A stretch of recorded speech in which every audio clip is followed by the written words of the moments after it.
यधिराज सुपूजिते ब्रह्मदीयहृदयं गणमस्तु दिवसीय शास्त्रीय शिक्षणे अस्यां द्वितीय दिने प्रथमं सत्रं सम्प्रति आरभ्यते। तदर्थम् अस्माकम् आचार्याः नावलपाकं स्वामिनः सम्प्रति सम्प्रार्थन्ते। ततः पूर्वम् अस्माकं प्रांशुपालाः तेषां विषये किञ्चित् वदन्ति, अनन्तरं स्वागतवचनं कुर्वन्ति, अनन्तरं तेषां सम्माननमपि।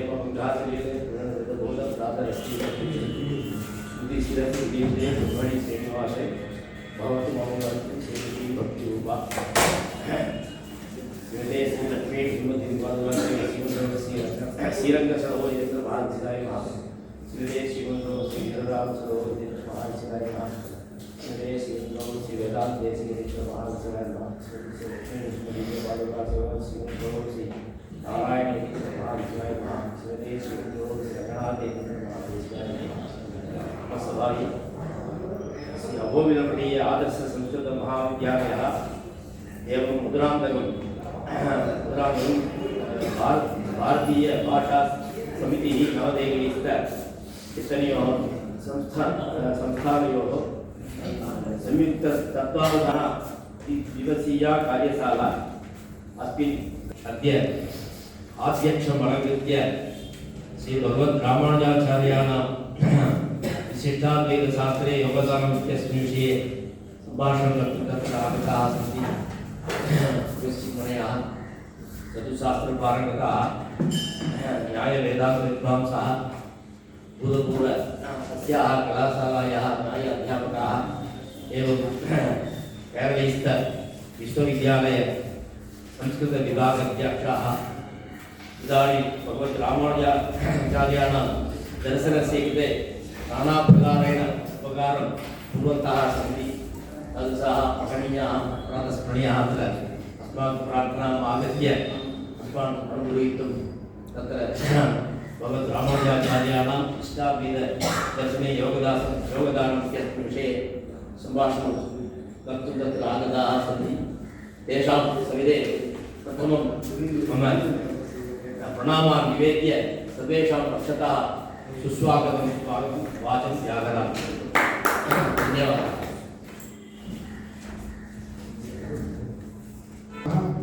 आचार्याणां सम्माननं करिष्ये।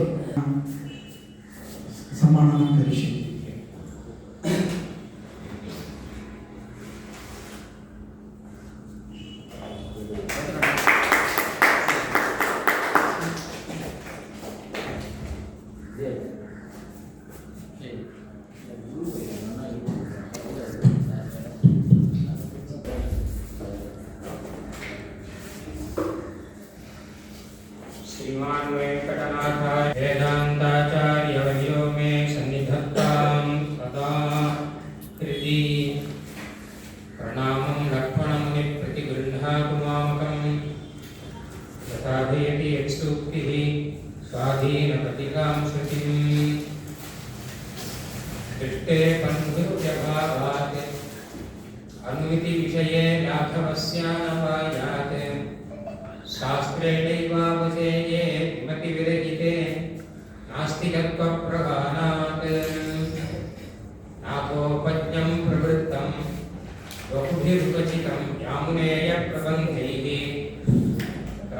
सम्यक्यतीन्द्रैः इदम् अखिलतमः दर्शनं नः। नमो महद्भ्यः, नमो गुरुभ्यः, नमः आचार्येभ्यः, नमः अत्र सन्निहितेभ्यः सुहृद्वरेभ्यः सर्वेभ्यः अधिकारिभ्यश्च। अद्य सुदिनम् इति यदा साक्षात् आगत्य मन्दिरं गतवान् तत्र ज्ञातं मया कथमिति चेत् तत्र जनानां समूहः अत्यन्तम् अधिकः वर्तते। ततः एव अपृच्छम् अद्य कः विशेषः, किमर्थम् एतावान् जनसमूहः अत्र समागतः इति। ते एवम् अवदन् यतः अद्य मासप्रवेशदिनं विष्णुपतिपुण्यकालदिनं भवति, अपि च शुक्रवासरः भवति। अतः विष्णुपतिपुण्यकालस्य शुक्रवासरदिनस्य च समायोगेन विष्णुपति इत्यत्र विष्णुः अस्ति, शुक्रवासरः तावत् देव्याः दिनं, अतः उभयं समागतम् इति कृत्वा भगवतः भगवत्याश्च अद्य विशेषदिनम् इति जनाः कथयन्ति। जनानां कथनानन्तरमेव अर्चकानामेव तत् ज्ञानं जातम् इति अस्ति।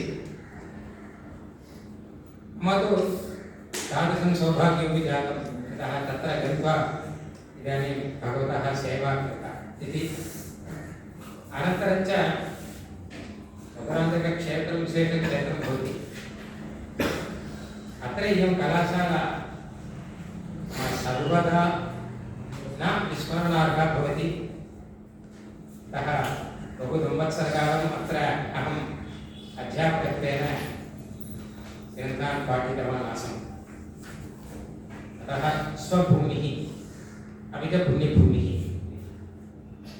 पूर्वं यदा अहमत्र आसं तत्र मम सहोदर्या, ज्येष्ठसहोदर्या कश्चन प्रश्नः कृतः, किमर्थं भवान् अत्रैव मधुरान्तककलाशालायामेव स्थातुं वाञ्छति, कुतः बहिः गन्तुं प्रयत्नं न करोति। कदाचित् बहिः गन्तुं प्रयत्नं न कृतवान्, एते जानन्ति, खड्गगोपालादयः जानन्ति। तर्हि भवतु इति उच्चैः पदवी लभ्यते किल, तत्र गन्तुं प्रयासः न क्रियते वा। अत्र वेतनमपि सामान्यतया न विशिष्टं वेतनं पूर्वं नासीत् किल, सामान्यतया न्यूनं वेतनमेव आसीत्। तदानीम् अहम् उक्तवान्, एवं मा चिन्तयन्तु, अत्रैव बहवः श्रेष्ठाः महा आचार्याः कार्यं कृतवन्तः आसन्। पूर्वं तावत् देवनामैकेन्द्रप्रभृतयः एवं वेदान्तस्वामी, पादुराघवाचार्यस्वामी, गोष्ठीपरस्वामी, एते महान्तः अत्र आसन्। तदानीमपि वेदान्तस्वामिनः एवं पडवे षडगोपाचार्यस्वामिनः एवमादयः महान्तः अत्र आसन्। अतः तैः सह कार्यकरणे किञ्चित् सौभाग्यमस्ति, तत् बहिः न लभ्यते। इदं पुण्यक्षेत्रं, महतां क्षेत्रं इति उक्तवान्। तदनन्तरं दैवसङ्कल्पात्, तदनन्तरं कुतः बहिः गतवान् इति मा पृच्छन्तु, दैवसङ्कल्पः सः विषयः अन्यः कुतः इति चेत् मम शिरसि निपातितः सः विषयः। अहं न आवेदनं कृतवान्, मदर्थम् अन्यः कश्चन आवेदनं कृतवान्। तदनन्तरं तिरुवनन्तपुरं क्षेत्रम् इति कृत्वा तत्र गतवान्। तदस्तु, इदानीं तादृशस्य सौभाग्यस्य फलत्वेन एतद् विषय आवेदने ममापि अवसरः इदानीं प्राप्तः। तदर्थं निर्वाहकानां धन्यवादान् आदौ एव समर्पयामि। दत्तः विषयः तु भगवद्रामानुजाचार्याणां विशिष्टाद्वैतसिद्धान्तस्य दर्शनशास्त्राणां कृते योगदानप्रतिपादनम् इति इदानीं शीर्षकमेव अति विस्तृतं वर्तते इति कृत्वा लघूकृतं। दर्शनानां कृते विशिष्टाद्वैतसिद्धान्तस्य योगदानम् इति तावत्। यतः प्रशिक्षणविषये नवीन उपायाः इति प्रधानविषयः, तत्र इतोपि अवश्यं ज्ञातव्यं भवति इति कृत्वा अमुं विषयं ससन्तोषं स्वीकृतवान् अहं। यदा प्रार्थितं तदा इदानीम् अत्र विषयाः वक्तव्याः विषयाः, प्रथमं तावत् आमुखत्वेन केचन विषयाः प्रतिपादनीयाः, अनन्तरं पूर्वमीमांसायाः कृते विशिष्टाद्वैतस्य योगदानम्, अनन्तरं न्यायस्य कृते विशिष्टाद्वैतस्य योगदानम्, अनन्तरं वैशेषिकस्य कृते विशिष्टाद्वैतस्य योगदानम्, अनन्तरं सांख्ययोगयोः कृते विशिष्टाद्वैतस्य योगदानम् इति एते विषयाः इदानीं वक्तव्याः इति मया उद्दिष्टाः सन्ति। तदा पूर्वम् आमुखत्वेन विशिष्टाद्वैतसिद्धान्ताः के? कुतः इति चेत् विशिष्टाद्वैतसिद्धान्तस्य तेषामपि योगदानम् इति किल अस्ति। किञ्च विशिष्टाद्वैतसिद्धान्ताः के इति तावत् आदौ आवेद्यते। ब्रह्मकारणवादः, प्रकृतिकारणवादः, सत्कार्यवादः, परिणामवादः, इदानीं प्रपञ्चसृष्टिविषये एते सिद्धान्ताः विशिष्टाद्वैतेन पुनः स्थापिताः सन्ति। वयं जानीमः तत्र तत्र प्रपञ्चसृष्टिविषये मतिभेदाः सन्ति। तत्र ब्रह्मकारणवादः उपनिषत्सु प्रतिपादितः। ब्रह्मैव जगत्कारणं, ब्रह्मैव उपादानकारणं, ब्रह्मैव निमित्तकारणं, अतः चेतनाचेतनविशिष्टं ब्रह्म एव कारणम् इति उपादानकारणं च इति अयं वादः अतिप्रधानम्। अनन्तरं प्रकृतिकारणवादः, प्रकृतिरपि कारणम् इति। कथं ब्रह्मकारणवादः प्रकृतिकारणवादः इति उभयं कथ्यते इति चेत् चेतनाचेतनविशिष्टं ब्रह्मकारणतया तत्र अचेतनांशं प्रति प्रकृतिः कारणं भवति। एतत् किमर्थं पृथक् उक्तम् इति चेत् परमाणुकारणवादः अस्ति न्यायवैशेषिकमते किल। एवं बौद्धमतेपि एकदेशमते परमाणुकारणवादः अस्ति। एवं नास्ति, प्रकृतिकारणम् अचेतनांशं प्रति प्रकृतिरेव कारणं, विशिष्टांशं प्रति विशिष्टं कारणम् इति आवेद्यते। परमाणुकारणवादः निरस्तः भाष्यादिषु। अनन्तरं सत्कार्यवादः, सत्कार्यवादः असत्कार्यवादः इति भेदः अस्ति। कार्यभूतं वस्तु स्व उत्पत्तेः पूर्वं सत् आसीत् इति सत्कार्यवादः। अवस्थान्तरविशिष्टं तत् आसीत् इति। यथा पटः उत्पद्यते, पटस्य उत्पत्तेः पूर्वं पटः आसीत् वा इति पृच्छामः चेत् सामान्यतः पटः नासीत् इति कथयति, परन्तु पटः आसीदेव, तन्तुरूपेण आसीत् इति। यथा घटस्य उत्पादनात् पूर्वं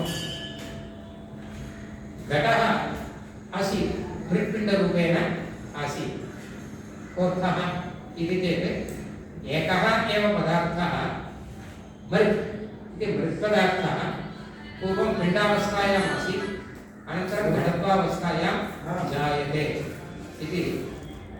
पिण्डावस्था घटत्वावस्था इति अवस्थाभेदः एव। द्रव्यं तु एकमेव। कारणावस्थायां यद् द्रव्यमस्ति तदेव कार्यावस्थायाम् अस्ति, तदेव कपालावस्थायाम् अस्ति, तदेव चूर्णावस्थायाम् अस्ति। एवञ्च द्रव्यम् अविशिष्टं निरन्तरं वर्तते, तत्र अवस्थाभेदाः जायन्ते।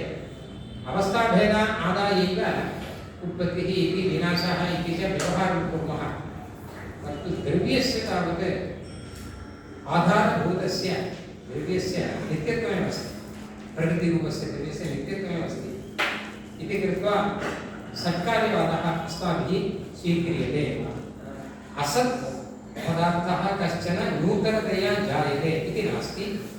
पूर्वं यः पदार्थः विद्यमानः आसीत् स एव पदार्थः अवस्थान्तरविशिष्टतया इदानीम् उत्पद्यते इति स्वीकुर्मः इति। अनन्तरं परिणामवादः इति। अस्मिन् कार्यकारणभावविषये एव परिणामवादः स्वीक्रियते, न न्यायोक्तरीत्या आरब्धवादः। नूतनं द्रव्यम् आरभ्यते इति न द्रव्यस्य परिणामः। पूर्वं यादृश अवस्थाविशिष्टतया आसीत्, इदानीम् अवस्थान्तरविशिष्टतया यथा वयसः दधिरूपेण परिणामः, तथा एव पिण्डावस्थाविशिष्टस्य द्रव्यस्य जडत्वावस्थाविशिष्टरूपेण परिणामः इति परिणामः। इदानीं परिणामवादः इति किमर्थं पृथक् कृतमिति चेत् सत्कार्यवादः साङ्ख्यानां पक्षेपि अस्ति, परन्तु तेषां पक्षे परिणामवादः नास्ति, अभिव्यक्तिवादः अस्ति। अभिव्यक्तिवादः पूर्वं कार्यम् अनभिव्यक्तमासीत्। तिलेषु तैलम् इति उदाहरणं। तिलेषु तैलम् अस्ति वा अस्ति एव, परन्तु अनभिव्यक्तमस्ति। पश्चात् तु तैलम् अभिव्यक्तं भविष्यति इति ते कथयन्ति। एवम् अभिव्यक्तिवादः सांख्यमते कृतः, विशिष्टाद्वैतमते तु न अभिव्यक्तिवादः अपि तु परिणामवादः इति भेदः अस्ति।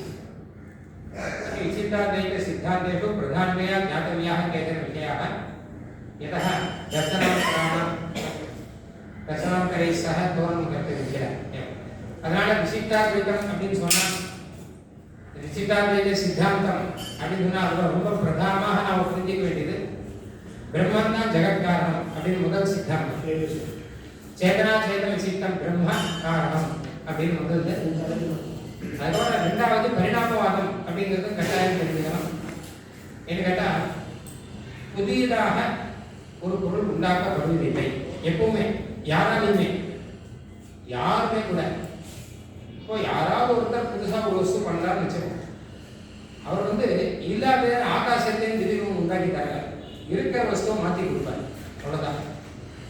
ஒருத்தர் சுயவன் பானம் பண்ணி தரார், கடம் பண்ணி தரார் அப்படின்னா மண்ணிலேருந்து கடம் பண்ணலாம், அவ்வளோதான். அப்படின்னா ஒரு பொற்கொள்ளர் ஆபரணங்கள்லாம் பண்ணி தருகிறார் அப்படின்னு சொன்னா, இருக்கிற தங்கம் கட்டியா இருக்கும், அந்த கட்டியிலிருந்து அவர் செய்யணும் மோதிரமோ அதெல்லாம் பண்றாரு. இல்லாததை புதுசா உண்டாக்குறதுக்கு நம்மால முடியாது மட்டுமல்ல, ஈஸ்வரனாலையும் முடியாது, பகவானாலையும் முடியாது. அவரும் இருக்கிற பிரகிருத்தியிலிருந்து தான் எல்லாத்தையும் உண்டாக்கணும். பிரகிருதி சூக்ஷ்மா இருக்கு பழைய காலத்தில், அந்த பிரகிருத்தியிலிருந்து தான் அச்சேதனமான ஜெகத் பஞ்சபூதங்கள் எல்லாத்தையும் சிருஷ்டிக்கிறதுனா கூட அவருக்கு கூட ஒரு வேணும். இல்லாததுலேருந்து ஒரு மாயாஜாலம் போல சூன்யத்திலிருந்து ஒன்று உண்டாகிறது அப்படிங்கிறதெல்லாம் கிடையவே கிடையாது. முன்னாடியும் கிடையாது, பின்னாடியும் கிடையாது, நம்ம கிட்டையும் கிடையாது, ஈஸ்வரன் கிட்டையும் கிடையாது. இதுதான் சர்க்காரிவாதத்தினுடைய ரகசியம். எல்லாம் எப்பவுமே சத் சதேவ சோமே ரோகிராசி, அதுக்கு அர்த்தம் வேற, இந்த கூட சொல்றது எல்லாமே சத் இருக்கிறது தான் உண்டாகிறது அப்படின்னு சொல்லிட்டு இருக்காங்க. இது நியாய மதத்துக்கெல்லாம் நேர் எதிரான ஒரு வாதம். ஆனா கூட விசிஷ்டாத்வைதத்தில் எப்பவுமே என்ன கேட்டாங்கன்னா, லோகத்துக்கு ரொம்ப ஒட்டின வாதமாக தான் இருக்கும். எல்லாம் பிரம்மம் பிரபஞ்சத்தை சிருஷ்டிக்கிறதுன்னு சொல்லச்ச, உலகம் சிருஷ்டிக்கிறாங்கிற காரியக்கான பாவத்தை எப்படி பார்க்கணுமோ அதே ரீதியில் தான் அங்கேயே ஒரு மண்ணிலிருந்து தான் உண்டாக்குறாங்க. உலகம் மண்ணை சிருஷ்டிக்கிறீங்க இல்லையா, இருக்கிற மண் அதிலிருந்து உண்டாக்குறாங்க. அந்த மாதிரி தான் பிரபஞ்சமும் பிரம்மத்தினாலே சிருஷ்டிக்கப்படுகிறது அப்படின்னு அர்த்தம். அடுத்தது ஞான விஷயத்துல, இது முக்கியமாக ஞான விஷயத்துல எல்லாரும் நிறைய பராக்கிரமம் பண்ணியிருக்காங்க. ஒரு சித்தாந்தம் ஒவ்வொரு மாதிரி இருக்கு. விசிஷ்டாத்வைத சித்தாந்தா யுக்தம் அஸ்தி ஞானம் திரவியம் நித்யம் ச இது அந்யேன கேனாபி அனங்கீகிருதः அயம் விஷயः ஞானம் திரவியம் इति वा ஞானம் நித்யம் इति वा केनापि अनङ्गीकृतः एवं ज्ञानं स्वयं प्रकाशम् एवं सर्वं ज्ञानं यथार्थम् यथार्थम् अयथार्थम् इति ज्ञाने भेदः नास्ति. सर्वं ज्ञानं यथार्थम् इति यथार्थं सर्वविज्ञानम् इति वेदविदां मतम् इति आरभ्य श्रीभाष्ये उद्धृतः. एवं ज्ञानं स्वतः प्रमाणं, स्वयं स्वतः प्रामाण्यवादः.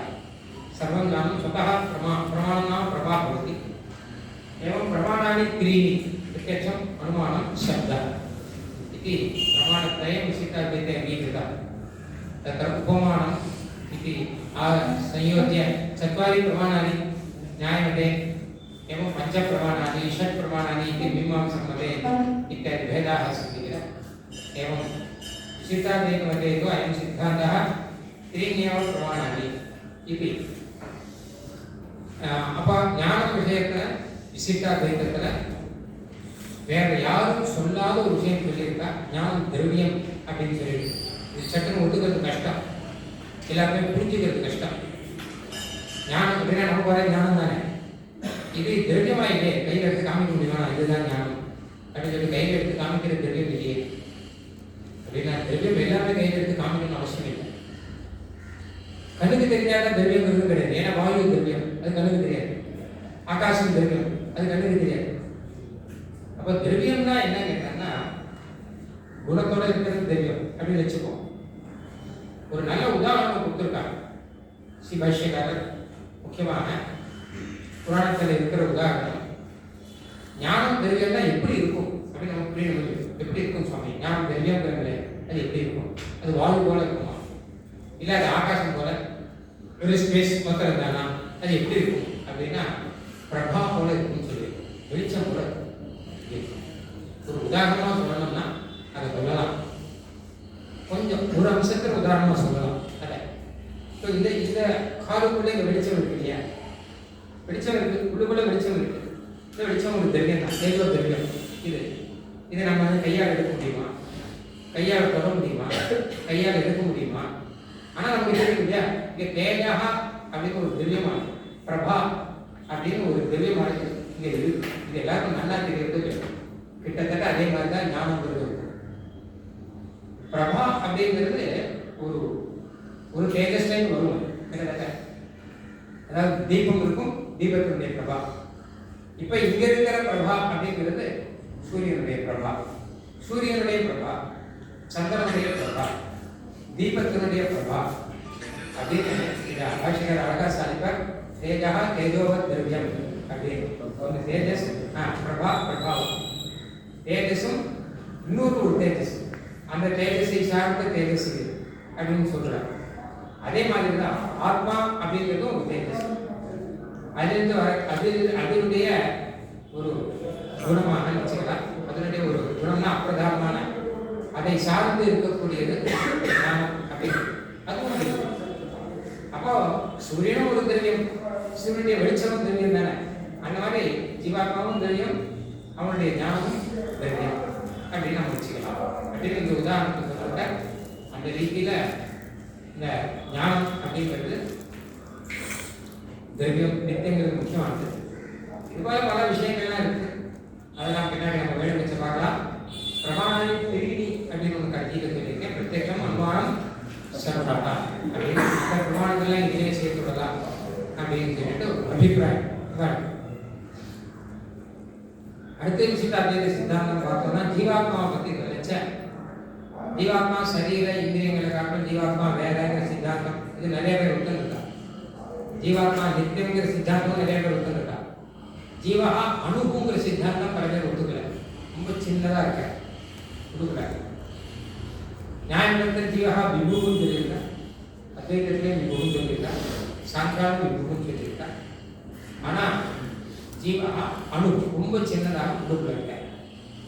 அப்ப ஜீவாத்மா ஞானஸ்வரூபா ஞான குணகா தான் முன்னாடி பார்த்தோம். இப்போ சுரூபமே ஞானஸ்வரூபம். அப்புறம் அதனுடைய குணமாக ஞானமும் இருக்கு. ஒரு பிரபாவத்து போல பார்க்கணும். பிரதி சரீரம் பின்னா, ஏன்னா ஒரே ஜீவாத்மா மொத்தம் ஒரு ஜீவாத்மா அப்படின்னு ஒரு மொத்தம் இருக்கு. அது கிடையாது. ஒரு சரீரத்தில் ஒரு ஜீவாத்மா இருக்கான்னு வச்சுக்கலாம். அப்போ இங்கே இந்த காலத்தில் பார்த்தா ஒரு 25 ஜீவாத்மா இருக்கா அப்படின்னு சொல்லலாம். ஒருத்தர் வேற வேற, ஏன்னா அவருடைய சுகம் வேற, இவருடைய துக்கம் வேற, அவருடைய ஞானம் வேற, இவருடைய ஞானம் வேற அப்படின்னு இருக்கு. அப்புறம் ஈஸ்வரா பின்னா, ஜீவன் ஈஸ்வரன் வேற வேற. அதே மாதிரி விசிட்டாத்வைத சித்தாந்தம் அந்நியத்தை சொல்லி ஈஸ்வரா சிவன் நாராயணா ஏக சர்வம் தஸ்ய சரீரம் சஹ ஆத்மா. இந்த சரீரம் அப்படிங்கிறது கூட விசிட்டாத்வைத சித்தாந்தத்தை நமக்கே தெரியும். பிரதான ஸ்ருதி இருக்கிற மாதிரி சொல்லியிருக்காங்க. சேதனம் மொத்தமும் ஈஸ்வரனுடைய சரீரம் அப்படின்னு தெரியும். சரீரம் சொன்னாங்கன்னா நிறைய பேர் பயந்துடுறாங்க. இல்லை சுவாமி, ஈஸ்வரனுக்கு போய் சரீரம் உண்டா? நமக்கு தான் சரீரம் உண்டு. நமக்கெல்லாம் சரீரம் இருக்குன்னா கர்மாதீனமாக சரீரம் வந்து இருக்கு, கை கால்லாம் இருக்கு. ஈஸ்வரன் எப்படிப்பட்டவன், அவனுக்கு போய் சரீரம் உண்டுன்னு சொல்றாங்களே அப்படின்னா பகவத் ராமானுஜர் சொன்னார், சரீரம்னா எந்த அர்த்தத்தில் சொன்னோம் புரிஞ்சுக்கோங்க. கை கால் இருக்கு, புண்ணிய பாவம் இருக்கு, சுகதுக்கம் இருக்குங்கிற அர்த்தத்தில் சொல்லலை. ஒரு ஆத்மாவினாலே ஆளப்படுவதோ அது சரீரம். ஒரு ஆத்மா, ஒரு சேதனம், அந்த சேதனாலே தாரியமாயும் நியாமியமாயும் சேஷமாயும் எதிர்ப்பு அது சரீரம். சரீரம் தான் கை கால் இருக்குன்னு அர்த்தம் இல்லை. கை கால் இருந்தாலும் சரீரம் சொல்ல முடியாது. கை கால் இல்லாத சரீரம் எல்லாம் கூட உண்டு இல்லையா? அப்ப என்ன கேட்டோம்னா ஒரு சேத்தனாலே ஆளப்படுவதாக இருந்தால் அது சரீரம். அந்த ரீதியில் பார்த்தா பிரபஞ்சமும் ஈஸ்வரனாலே ஆளப்படுவது, அதனால அது சரீரம் அப்படின்னு சொல்றது தப்பு இல்லையே சொல்லுங்க. அவர் ஈஸ்வரன் ஜெகதா உபாதானம் நிமித்தஞ்ச, ஈஸ்வரா மோட்சதாதா மோட்சானுபாவியச்ச, ஈஸ்வரா கல்யாண குணாகரः ஹேயரहितः, ஈஸ்வரா விபுः நித்யः சர்வாந்தர்யாமி இத்தியாதி விஷயாः உக்தாः. நான் இதில் டீப்பாக போகலை. இப்போ அடுத்த விஷயம் வரும், தர்சனானாம் கிருத்தே யோகதானம் அப்படின்னு நம்முடைய பிரதான விஷயத்துக்கு வரும். இப்போ சாமானியतः தர்சனானாம் பரஸ்பர உபகாரிய உபகாரக பாவனா அஸ்தி. நமக்கே தெரியும், நம்ம எந்த சாஸ்திரம் எடுத்து படித்தாலும் இன்னொரு சாஸ்திரம் படித்தாலும் அது புரியும். இல்லைன்னா ஏன்னா பூர்வபக்ஷம் இருக்கும், சித்தாந்தம் இருக்கும், எல்லாத்தையுமே மீமாம்சா சாஸ்திரம் படிக்கணும்னு வச்சுக்கோங்க. அப்போ நியாயசாஸ்திரம் இல்லாட்டா மீமாம்சா புரியாது, மீமாம்சா இல்லாட்டா வேதாந்தம் புரியாது. இப்படிதான் வரும். இது ஒண்ணுக்கு ஒண்ணு உபகாரி உபகாரக பாவம் அப்படிங்கிறது தாராளமாக நிறைய வரும். குறிப்பாக காணாதம் பாரணியஞ்ச சர்வசாஸ்திர உபகாரகம் இது ரொம்ப பிரசித்தம். இந்த வச்சாமி காணாதமான நியாய வைசேஷிகம், பாரணியமான வியாகரண சாஸ்திரம், இது ரெண்டு சர்வசாஸ்திர உபகாரம். இது எதனால கேட்டான்னா, பாரணியமான வியாகரணம் தெரியலன்னு வச்சுக்கோங்க, நமக்கு பாஷை புரியாது, எந்த சாஸ்திரம் புரியாது, சமுதாய பாஷை புரியாது. காணாதுங்கிறது அர்த்தத்தை சொல்றது, பாரணிங்கிறது சப்தத்தை சொல்றது. அர்த்தத்துல அடிப்படையாக மற்ற பூதங்களோ திவ்ய குணா கர்மா முதலானதோ தர்ம தர்மி பாவங்களோ லட்சணம் லட்சியம் அப்படிங்கிறதோ இதெல்லாம் தெரியாட்டா ஒரு சாஸ்திரம் புரியாது. தர்க்க சங்கிரகமாவது படிச்சிருந்தாதான் புரியும். தர்க்க சங்கிரமாவது லகு கௌமுதியாவது படிச்சிருந்தாதான் மற்ற கிரந்தங்கள்லாம் நமக்கு ஓட. எவ்வளோ கூட நியாயம் நன்னா படிக்கிறோமோ, எவ்வளோ கூட வியாக்கரணம் நன்னா படிக்கிறோமோ, அவ்வளோ கூட எல்லா சாஸ்திரமும் இல்லைன்னா ஓடதான் புரியும். அதனால்தான் காணாதம் பாரணியஞ்ச சர்வசாஸ்திர உபகாரம் அப்படின்னு சொல்லுவோம். இதுல அடுத்த விஷயம் பார்க்கிறோம், வேதாந்தார்த்தானி தர்சனானி. அதாவது சர்வாணி தர்சனானி சாமானிய சாஸ்திரம் இது நாம்னா பிரதிகாரி. வேதாந்தः तु विशिष्ट शास्त्र विशेष शास्त्र. सामान्य शास्त्र थोड़ा सामान्य शास्त्र सदस्य அப்படிங்கிற சாமானிய சாஸ்திரம்னா வேதாந்தம் தவிர மற்றதெல்லாம் எந்த சாஸ்திரம் ஆனாலும் அது வேதாந்தத்துக்கு உபகாரமாகும். வேதாந்த ஏவ தர்சனானாம் ராஜா இது வக்தும் சக்கியதே. நான் அடிக்கடி ஒரு விஷயம் சொல்றேன், தர்சனங்களுக்கெல்லாம் ராஜா வேதாந்தம் தான். ஏன்னா அவருக்காக தான் என்ன இருக்கு, அவருக்கு சேஷம் தான் மற்ற எல்லா சாஸ்திரமும், வியாக்கரணமாக்கம் மீமாம்சாயாக்கம் எல்லாம் வேதாந்த சாஸ்திரத்துக்கு உபகாரம் பண்ணணும். அதை படிச்சுட்டு வேதாந்தம் படிக்கணுங்கிறதுக்கு தான். ராஜா அவர் தான். ராணி யார் அப்படின்னு கேட்டால் நியாயசாஸ்திரம் நான் என்ன கேட்டேன்னா ரொம்ப உபகாரம், ரொம்ப க்ளோஸாக இருக்கிறது அப்படின்னு. குவீன் ஆஃப் சயின்ஸ் அப்படின்னு சொல்கிறான் இங்கிலீஷில். குவீன் ஆஃப் சயின்ஸ் மேத்தமெட்டிக்ஸுக்கு பேர், சயின்ஸுக்கு போய் சயின்ஸில் குவீன் அப்படின்னு மேத்தமெட்டிக்ஸ் பேர். அது மாதிரி குவீன் ஆஃப் தர்சனாஸ் அப்படிங்கிறது நியாயம், ரொம்ப அழகாக இருக்கும். அதான் கிங் ஆஃப் தர்சனாஸ் அப்படிங்கிறது வேற அர்த்தம் அப்படின்னு வச்சுக்கலாம். எதுவானாலும் எல்லா தரிசனங்களும் வேதாந்த சாஸ்திரத்துக்கு உபகாரம். சர்வாணி தரிசனாதி வேதாந்தம் உபகருவந்தி. அப்போ உதாரணம் கிம் பலதி அப்படின்னா சர்வேஷாம் தர்சனானாம் பிரபாவः வேதாந்தே அஸ்தி. வேதாந்தஸ்ய கிருதே சர்வேஷாம் தர்சனானாம் யோகதானம் அப்படின்னு வரும். ஆனா நமக்கு தலைப்புக்கு ஒரு வித்தியாசம் விபரீதமா இருக்கு. வேதாந்தார்த்த பிரபாவः தர்சனேஷு அஸ்தி வா. இது கொடுத்திருக்கிற தலைப்பு என்ன கேட்டா தர்சனேஷு விசிஷ்டாத்வைதஸ்ய பிரபாவம். அது விசிஷ்டாத்வைதே தர்சனானாம் பிரபாவம். விசிஷ்டாத்வைதே தர்சனானாம் பிரபாவம் நிறைய இருக்கு.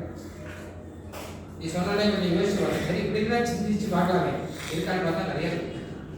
கொஞ்சம் என்ன கிடையாது.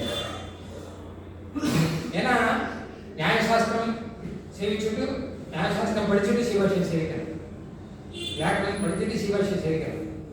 மீமாசா சிவாஷியத்தை யதாவத்தாக நன்னாக சேவிக்கிறோம்னா என்ன சார் சுவாமி மாதிரி நியாயம் மீமாசா எல்லாத்தையும் நல்லா அதிகரிச்சுட்டு அதுக்கப்புறம் வரும். என்ன சார் சுவாமிக்கு நாம பக்கத்தில் ஸ்ரீமத் ஐயா சுவாமி காலக்ஷேபம் சாதிச்சார். சிவாஷிய காலக்ஷேபம் நல்லா கவனிச்சுக்கோங்க. 78 நாள் சிவாஷிய காலக்ஷேபம் தான் சுவாமி சொல்லுங்க. எழுதி வச்சிருக்கேன் என்னன்னைக்கு என்ன நடந்தது வரைக்கும் 78 நாள் காலக்ஷேபம் நடந்தது. இதில் எல்லாம் ஒன்று என்ன சாதாரணமாக கிடையாது. ஏன்னு கேட்டா இவர் நியாய வியாக்கரண மீமாம்சா நிஷ்ணாத்த கேட்கிறார். சொல்றவங்களும் அப்படிப்பட்டது. அப்போ அதிகமாக வேகம் சொல்லிட்டு போயிட்டே இருக்கணும். அப்போ 78 நாள் முடிச்சுட்டா இப்போ கூட உட்காந்து 78 நாள் முடிச்சிடலாம், அந்த விஷயம் இல்லை. என்ன புரியுதுன்னா 78 நாளில் சகலம் புரிஞ்சிருக்கும். சாந்திகிரி மகரிஷிகிட்ட கிருஷ்ணன் 64 நாள் வித்தியை கிரகிச்சான்னு புராணம் இல்லை. அந்த மாதிரி ஒன்று நாம் புரிஞ்சுக்கலாம், இதெல்லாம் புரிஞ்சுக்கலாம். இங்கே 78 நாளில் சிவாஷம் முடிஞ்சு போச்சு அப்படின்னா சிவாஷத்தில் சகல வித்தியங்களும் முடிஞ்சிடும். சகலார்த்த கிரணம் ஆயிடும். அந்த மாதிரி தான் சிவாஷ காலட்சேபம் இருக்கணும். நம்மள என்ன பண்ணுறோம் அப்படின்னு கேட்டால் முடிஞ்ச வரைக்கும் சிவாஷன் சேவிக்கிச்சே அப்பயே அந்த சாக்கில் அந்த தரிசன விஷயங்களாகவும் தெரிஞ்சுக்கலாமே, மற்றதையும் தெரிஞ்சுக்கலாமே அப்படின்னு சிவாஷத்தில் ஆரம்பத்திலேயே வியாக்கரணம் வந்துடும். பிரம்மணோ ஜிஜ்ஞாசா பிரம்ம ஜிஜ்ஞாசா பிரம்மணி கர்மணி கஷ்டி தத்து கர்மணோ கிருதி விசேஷா எத்தவி சம்பந்தம் அமானிய விகிரகமே அப்படின்னா அப்போ இந்த சாக்கில் தான் அதை நம்ம தெரிஞ்சுக்கணும். இப்போ கத்திரமனோ கிருத்தினா என்ன அர்த்தம் அப்படின்னு, சேஷேஷக்தினா என்ன. இப்போ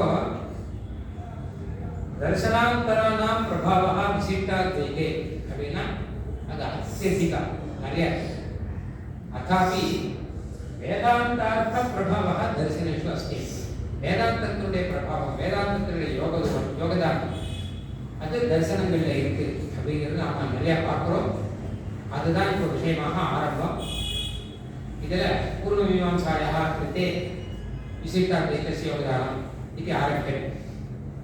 तत्र अत्यन्तप्रधानविषयः नीतिशास्त्रे इति.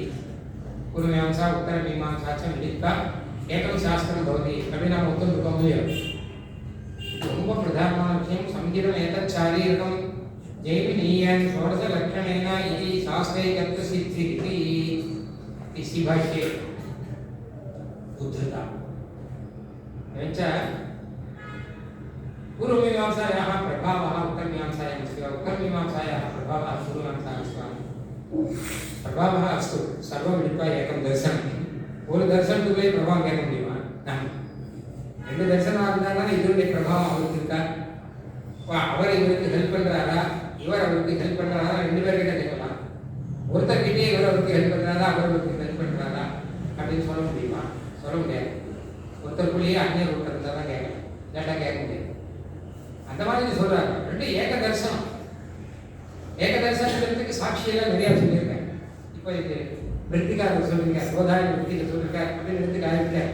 சங்கீதம் ஏகச்சாரீரகம் தேவினியன் சொல்லியிருக்கேன் அப்படின்னு விருத்திகாரர் சொல்லியிருக்கார். மாத்திரம் இல்லை, சூத்திரகாரவே ததுப்தம் அப்படின்னு சொல்கிறார்கள். ததுப்தம் அது சொல்லியாச்சுங்கிறார். ஏகசாஸ்திரமாக இருக்க தான் ததுப்தம் அப்படின்னு பல இடத்துல சூத்திரகாரர் ததுப்தம் அப்படின்னு சொல்கிறார்கள். பிரதான ததுப்தம் அப்படின்னா வந்து ஏகசாஸ்திரத்துவம் அப்படிங்கிறது ஏகசாஸ்திரத்துவம் கிருதி விதாய ஏவ सूत्रकारेणैव एवं तदुक्तम् इत्यादि सूचितम् इत्यस्ति. एवञ्च अत्र प्रभावः अस्ति वा इति शङ्कायाः एव न अवकाशः. अतः एकं शास्त्रं भवति, न केवलम् एकं शास्त्रम् अपि तु एकः प्रबन्धः. ஒரு சாஸ்திரம் மாத்திரம், ஒரே சாஸ்திரத்தில் एकस्मिन्नेव शास्त्रे अनेके प्रबन्धाः सन्ति. सूत्रमस्ति, भाष्यमस्ति, वार्तिकमस्ति इत्यस्ति. एवं एकस्मिन् शास्त्रे मीमांसा दर्शने एवं अयमेकः प्रबन्धः. जैमिनिमहर्षेः पूर्वमीमांसा इति एकः प्रबन्धः, व्यासस्य बादरायणस्य उत्तरमीमांसा इति अपरः प्रबन्धः इति मा चिन्तयन्तु. एकः एव प्रबन्धः. अतएव शिवाश्रे सङ्गतिविषयेण विशिष्टक्रमम् इत्यस्ति. तत्र उत्तरोत्तरसङ्गतिः अस्ति. अतः सङ्गतिविशेषेण विशिष्टः क्रमः कश्चन आर्डर् ஒரு வரிசை இருக்கு. அதில் எல்லாம் நல்லா சேரும். முதல்லேருந்து ஆரம்பித்து அதாத்தோ தர்ம ஜிஜ்ஞாசிலேருந்து ஆரம்பித்து அனாவர்த்தி சப்தம் வரைக்கும் சங்கதி விசேஷேன அதாத்தோ தர்ம ஜிஜ்ஞாசையாரभ्य அனாவர்த்தி சப்தாத் அனாவர்த்தி சப்தாத் இत्येवं சங்கதி விசேஷேன விசிஷ்ட क्रमम् அப்படின்னு அது ஏக பிரபந்தம். ஒரு பிரபந்தமாக இல்லையான்னு தீர்மானம் பண்ணுறதுக்கு நம்ம சங்கதி விஷயம் சொல்லணும். உத்தரோத்தரம் சங்கதி இருந்தால் ஏகாக பிரபந்தா அப்படின்னு சொல்லணும். அப்போ அது இங்கே இருக்கு. என்ன ஒரு பெரிய பிரச்சனைன்னு கேட்டால், ரெண்டு பேர் பண்ணியிருக்காங்க, பண்ணவர் வேறு வேறு, கருத்து வேறா. அப்போ அவர் பண்ணது வேற பிரபந்தம், இப்படிலாம் நிர்பந்தம் இல்லை. ஒருத்தர் பண்ண ஆரம்பிச்சா இன்னொருத்தர் பூர்த்தி பண்ணார் அப்படின்னு இருக்கலாம். நிறைய கிரந்தங்கள் அந்த மாதிரி இருக்கு. இவர் பண்ண ஆரம்பிச்சார், அவர் பூர்த்தி பண்ணார் அப்படின்னு பல கிரந்தங்கள் உண்டு. அந்த மாதிரி ரீதியில ஜெய்மினி மகர்ஷி பண்ண ஆரம்பிச்சார், வியாச மகர்ஷி பூர்த்தி பண்ணார் அப்படின்னு இருக்கலாம் அப்படின்னு. சரி, இதுல பூர்வமீமாம்சா நியாயாக உபஜீவியாக விசிஷ்டாத்வைத தரிசனத்துல பூர்வமீமாம்சா நியாயம் மொத்தமாக நம்ம ஏற்றுக்கொள்வோம். உபஜீவியாக நம்ம உபேட்சிதாக காரணபூதாக அர்த்தம், உபேட்சிதமான காரணமாக. ஆனாலும் விசிஷ்டாத்வைதத்தில் என்ன பண்றாங்க கேட்டாங்கன்னா, அதிகரண சிக்ஷணம் தத்திர தத்திர உத்சர்காபவாதः क्वचित् विशेषज्ञानं क्वचित्. नाम पूर्वमीमांसा न्यायाः ये ये सन्ति तत्र पूर्वमीमांसा अधिकरणस्य शिक्षणं क्रियते विशिष्टाद्वैते. यथा अरुणाधिकरणे, यथा वा आकृत्यधिकरणे अरुणाधिकरणशिक्षणम् इति विषयः अस्ति किल. तत्र कः विषयः इति चेत् अरुणाधिकरणस्य सूत्राणि जैमिनिमहर्षिणा कृतानि सन्ति. तत्र व्याख्यानं अन्यथा एवं व्याख्यानं न कर्तव्यं. जैमिनिमहर्षेः चिन्तन अनुरोधितया समीचीनतया व्याख्यानं कर्तव्यम् इति पद्धतिः भगवता रामानुजाचार्येण प्रदर्शिता अस्ति इति वक्तव्यमस्ति. एवं पूर्वमीमांसान्यायेन यदि विपरीतः पन्थाः स्वीकृतः तर्हि एवं मास्तु इति शिक्षां कुर्वन्ति इति अस्ति किल.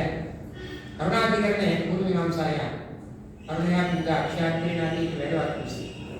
एकः यज्ञः अरुणया पिङ्गाक्ष्या गवा स्वयं क्रीणाति इत्यस्ति किल. तमिळे सिंहविषयेषु एव अरुणया पिङ्गाक्ष्या एकः यज्ञः गवा स्वयं क्रीणाति. एकः यज्ञः ஒரு வருஷமான ஒரு பசுமாடு, அதுக்கு ஏகாயினி ஜெட்டுன்னு பேர். அது சிவப்பா இருக்கும் அருணையா. பிங்காட்சியா அப்படின்னா சிவந்த கண்ணோட இருக்கணும் அப்படிலாம் இருக்கு. அந்த பசுமாட்டை கொடுத்து சோமத்தை வாங்கணும், சோமம் வாங்கணும், சோமக்கிரைன்னு பேர். சோமத்தை வாங்கும்போது இதை விலையா கொடுக்கணும், கொடுத்து சோமத்தை வாங்கணும். இந்த மாதிரி 10 திரவியங்கள் இருக்கு, அதில் ஒரு திரவியம் அப்படிங்கிறது. இதுல என்ன பிரச்சனை கேட்டானா, அருணையா அப்படிங்கிறது திருத்தியா விபக்தி இருக்கும் இல்லையா, அது காரக விபக்தி. இந்த கருணையாங்கிறது எதில் சேரும் அப்படின்னு கேட்டால் நாம என்ன சொல்றோம்ன்றது எல்லாமே இந்த ஏகஹாயின்யாங்கிறது விசேஷம். ஏகஹாயினா ஒரு வருஷமான குசுமாட்டுன்னு அர்த்தம் இருக்கு. அதுல விசேஷம் அருணையா, அதுல விசேஷம் பிங்காட்சியா, நீரோகடா போல. நீரோகடானா நீரா வினோகடா அப்படின்னு போதும் வருது. அது மாதிரி ஏகஹாயின்யா அதுல விசேஷமா இருக்கு அருணையாங்கிறது. ஆருண்ய விசிஷ்டம் ஏகஹாயினி திவ்யம். அது மாதிரி பிங்காட்சியா அப்படின்னா பிங்காட்சிங்கிறது ஏகஹாயினி திவ்யம், பிங்காட்சி பசுமாடு அப்படி இருக்கு அப்படின்னு சொல்றோம்.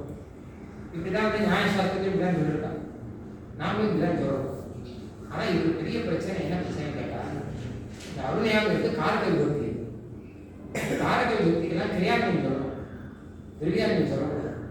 ஏன்னா காரகத்துவம் தான் கிரியாத்மம், கிரியாதான் சேரும். அப்ப அருணையாங்கிற திருத்தியா விபக்திக்கு அதனுடைய அர்த்தமானது கிரியாதான சேரணும். கிரியாதின்னு கிரயணத்தில் சேரணும், அது ஏகாயில சேராது. காரக விபக்தியான அப்படின்னால அப்படின்னு ஒரு பெரிய பிரச்சனை. இது சம்ஸ்கிருதத்துல பாஷாபரமான ஒரு பாஷாபரமா பிரச்சனை. ஏன்னா தமிழ் இப்படி வராது. சம்ஸ்கிருதத்துல உதாரணமாக சுந்தரா புருஷா அப்படின்னு சொல்றோம். தமிழ்ல அழகான புருஷன் அப்படின்னு, அழகான மனுஷன் அப்படின்னு. அப்புறம் அழகான மனுஷனை பார் அப்படின்னு சொல்லுவோம். அழகான மனுஷனை பார் அப்படின்னு சொல்றோம். ஆனா சம்ஸ்கிருதம் வராது. அழகனை மனுஷனை பார்க்கணும், சுந்தரம் புருஷம் பசிய. தமிழ் மாதிரி வராது, இங்கிலீஷ் மாதிரி வராது. சுந்தரம் வச்சு அங்கேயும் ஒரு துத்தியா விட்டுருவோம். அந்த மாதிரி ஒரு பிரச்சனை இருக்கு. அப்ப அங்காதான் இந்த அருணாதிகரணம் அப்படிங்கிறது பிரசக்த வாழ்க்கை காரக வித்தியாச்சு கிரியாத்மக காரணமே விவாதிச்ச மீமாம்சா சாஸ்திரத்துல என்ன பண்ணிட்டாங்க கேட்டாங்கன்னா, அருணாங்கிற விதத்துக்கு ஆருண்யம் அர்த்தம் அப்படின்னு சொல்றாங்க. அது கிடையாது. ஆருண்ய விசிஷ்ட திரவியம் அப்படின்னு அது ஏகஹாயினி துவாரா தான் அதுக்கு கிரியாமை அப்படின்னா ஸ்தாபிச்சிருக்கேன். இங்க வாக்கிய பேதம் உண்டா இல்லையா அப்படின்னு பூர்வக்கும் சித்தாந்தம் விஷயத்துக்கு போகும்போது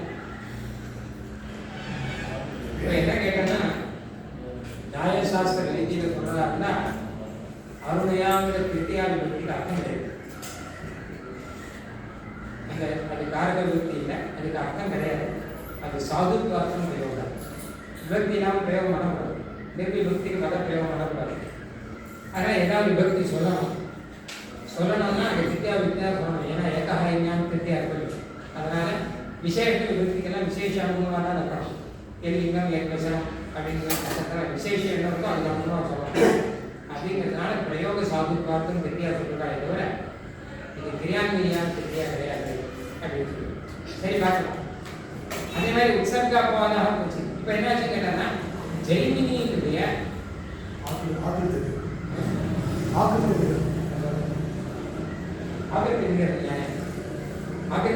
நியாயத்துல ஆக்கிருத்தி தான் சப்தத்துக்கு அர்த்தம் அப்படிங்கிறது சொல்லியிருக்காங்க. மீமாம்சா மதத்துல கௌஹு அப்படின்னு சொன்னாங்கன்னா கௌஹுங்கிற பதத்துக்கு எது அர்த்தம்? கோத்வ ஜாதி அர்த்தமா இல்ல வெக்தி அர்த்தமா அப்படின்னு விசாரணை எல்லாம் வரும். நியாய மதத்துல ஜாதி விஷயத்துக்கு வெக்தி அர்த்தம் இல்லை. கோத்வ ஜாதியோடு கூடிய ஒரு கோவியக்தி அநேக கோவியக்தி இருக்கும். கோத்வ ஜாதி விசிஷ்ட கோவியக்திகள்லாம் அர்த்தம். ஏன்னா காமானியா அப்படின்னா ஜாதியை கொண்டு வர முடியாது. ஆனால் ஜாதியோடு கூடிய இந்த வெக்தி இப்போ நியாய சூத்திரம் இருக்கு. ஜாதி ஆகிருதி வெக்தய பதார்த்தா அப்படின்னு சூத்திரம் இருக்கு. ஜாதி ஆகிருதி வெக்தி மூணு சேர்ந்து தான் பதத்துக்கு அர்த்தம் அப்படின்னு சொல்லி நவீன நியாய பட்சத்தில் என்ன இந்த ஆகிருதிங்கிற அர்த்தமாக சொல்லணும்னு அவசியம் இல்லை. ஜாதி வெக்தி இது ரெண்டும் அர்த்தமாக சொன்னால் போதும் அப்படின்னு வச்சுருக்கேன். மீமாம்சா மதத்தில் ஜாதி தான் அர்த்தம். வெக்தி ஆட்சேபாத்தில் இருக்கிறது அப்படின்னு அர்த்தமாக சொல்லணும்னு அவசியம் இல்லை. ஜாதிங்கிறது வெக்தி இல்லாமல் இருக்காது இல்லை. அதனால ஆட்சேபாத்து வெக்திங்கிற அர்த்தத்தை வச்சுக்கலாம் அப்படிலாம் சொல்லி இது ஆக்கிருத்தி அதிகரணம் வருது. இப்போ ஆக்கிருத்தி தான் ஜாதிங்கிறது ஆக்கிருத்தி எது ஒரு சொல்றேன். ஆக்கிருத்தி தான் ஜாதி. ஆக்கிருத்தி தான் ஆகாரம். அப்போ கோத்வ ஜாதி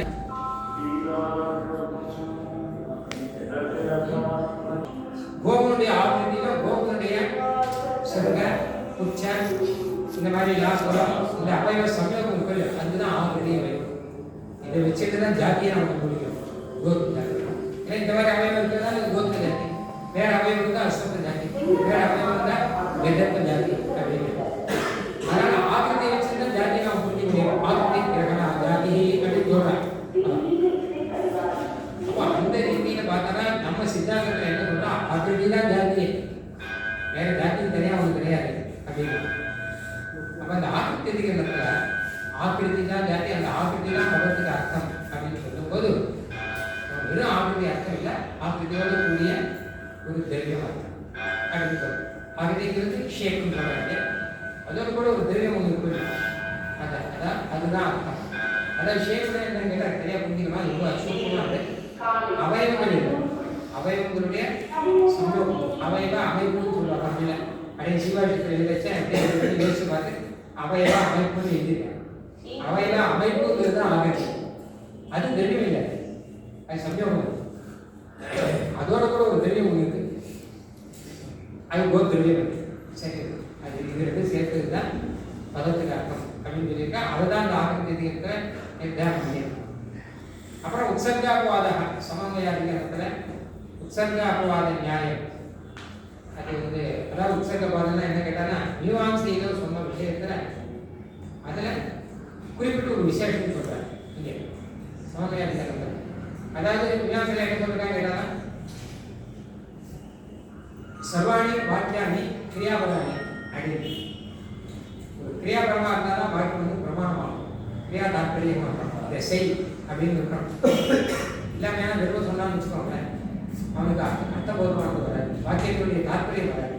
எந்த வாக்கியம் சொன்னாலும் அதுக்கு ஒரு கிரியாவில் போய் அவசானம் இருக்கணும், முடிவு இருக்காங்க இல்லையா?